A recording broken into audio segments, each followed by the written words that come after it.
अस्सलाम वालेकुम वरहमतुल्लाहि वबरकातुह। मुहतरम नाज़रीन किराम, बहुत अफसोस के साथ हमें ये कहना पड़ रहा है कि आज सुप्रीम कोर्ट ने वक्फ उम्मीद पोर्टल के डेट को एक्सटेंड करने की जो दरख्वास्तें दाखिल की गई थी उसको उन्होंने मुस्तरद कर दिया और डेट आगे बढ़ाने से इनकार कर दिया और 5 तारीख आखिरी तारीख करार दे दी गई है। इसके बाद अगर जिसके भी वक्फ पोर्टल में इंदराज नहीं हो वो वक्फ ट्रिब्यूनल को जाकर इंडिविजुअल तौर पर अपनी अपनी बात रखकर ट्रिब्यूनल को उस पर राजी कर करवाना है। 5 तारीख तक है समझकर आप लोग समझ रहे होंगे कि मजीद 4 दिन है, लेकिन अब देखिए ये लोग बैठे हुए हैं। आज ही से बल्कि कल ही से पोर्टल बिल्कुल करीब यानी बंद की करीब है। कोई उसके ऊपर रजिस्ट्रेशन बाज़ाब्ता तौर पे नहीं हो रही है और मुस्तकिल तौर पर बच्चे बैठे हुए हैं। घंटों एक एक प्रोफाइल को अपलोड होने के लिए, एक एक कंफर्मेशन के लिए घंटों लग रहे हैं। तो नाज़रीन मोहतरम, मैं इस लाइव के जरिए तमाम मीडिया वालों से, अल्लाह ने तुम्हें ताकत दी है, फैलाओ इस बात को कि वक्फ पोर्टल जो बनाया गया उसमें कई खामियां हैं। उसमें अपडेट्स होते रहे, कल तक भी अपडेट्स होते रहे, उसके अंदर कई चेंजेस होते रहे, वो तकमील नहीं था। खामियां हमारी तरफ से भी है, खामियां हुकूमत की तरफ से भी है। सुप्रीम कोर्ट में जो बात रखी गई उसके अंदर ये बातें जरूरी थी कि वक्फ पोर्टल जब हमारे हवाले किया गया तो उस वक्त वो नामुकम्मल रहा। कल तक भी उसके अंदर चेंजेस होते रहे, उसके अंदर अपडेट्स होते रहे। इस वक्त मैं आपको अर्ज करता हूं, खास तौर पर all India Muslim personal law board इसकी जिम्मेदारी ले। जो देर हुई है उसकी जिम्मेदारी ले, जो कमियां हुए उसकी जिम्मेदारी ले है। जो भी सेकुलर जमातें हैं उनके एमपीस इस वक्त काम कर सकते हैं। All India Muslim personal law board के सदर साहब, उसके जनरल सेक्रेटरी साहब, उसके मेंबरान किराम, मैं आप हजरात से बहुत मुअद्दबाना दरखास्त कर रहा हूं। उम्मत इस वक्त बहुत कर्बनाक सूरत हाल में है, बहुत फिक्रमंद है।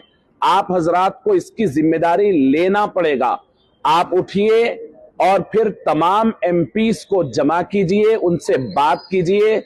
पार्लियामेंट चल रही है, इसका फायदा उठाइए, पार्लियामेंट में मजबूत आवाज को रखिए, इस पोर्टल के खामियों का जिक्र कीजिए और उसके बाद पार्लियामेंट, क्योंकि सुप्रीम कोर्ट का दरवाजा तो तकरीबन खत्म हो गया है, पार्लियामेंट के अंदर पार्लियामेंट चल रही है। आप मनवाइए, अददी ताकत के जरिए मनवाइए, लोगों से मिलिए, मुख्तलिफ सेकुलर पार्टीज के एमपी से मुलाकात करिए और फिर आली जनाब बैरिस्टर असदुद्दीन अवैसी साहब पार्लियामेंट में इस वक्त मजबूत तरीन आवाज है, उनसे मशवरा कीजिए और अल्लाह के लिए इस काम की जिम्मेदारी लेकर के पोर्टल के इस डेट को आगे बढ़ाइए। और अगर ऐसा नहीं होगा तो फिर एक तवील अरसे से हमारे बड़ों ने मुस्लिम पर्सनल लॉ बोर्ड का जो वकार बनाए रखा था और बहुत सारे उलमा ने बार बार मुस्लिम पर्सनल लॉ बोर्ड पर उम्मीद का जो इजहार किया था, वो टूटते टूटते बहुत दूर तक नीचे गिर जाएगा। आप प्लीज बराए करम मैं आपसे अर्ज कर रहा हूं, इसको संभालिए। उम्मत ऑलरेडी बहुत सारे प्लेटफॉर्म्स टूट चुके हैं, बहुत सारी चीजें मजरूह हो चुकी है हमारी।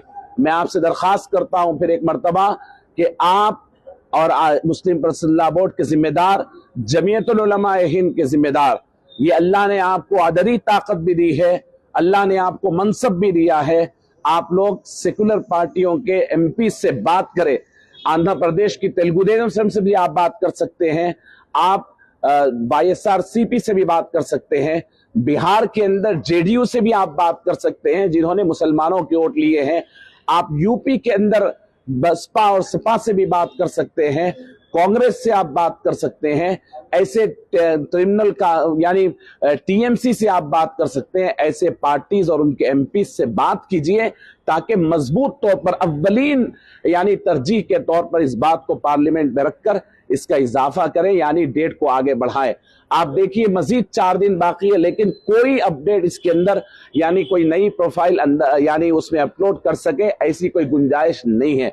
सब लोग आज सुप्रीम कोर्ट के फैसले के बाद उठना चाहते हैं, लेकिन इस वक्त पोर्टल सपोर्ट नहीं कर रहा है। मेरी दरखास्त है कि आप लोग बराए करम इस आखिरी मरहले में उम्मत का साथ दें, कौम के साथ ठहरें, कौम को एहसास दिलाएं कि कौम अकेली नहीं है, आप हजरात साथ हैं। आपको अल्लाह उम्र दराज करें, आप लोगों को अल्लाह रब्बुल इज्जत सेहत अता फरमाए। बहुत शुक्रिया, जज़ाकल्लाहु खैर।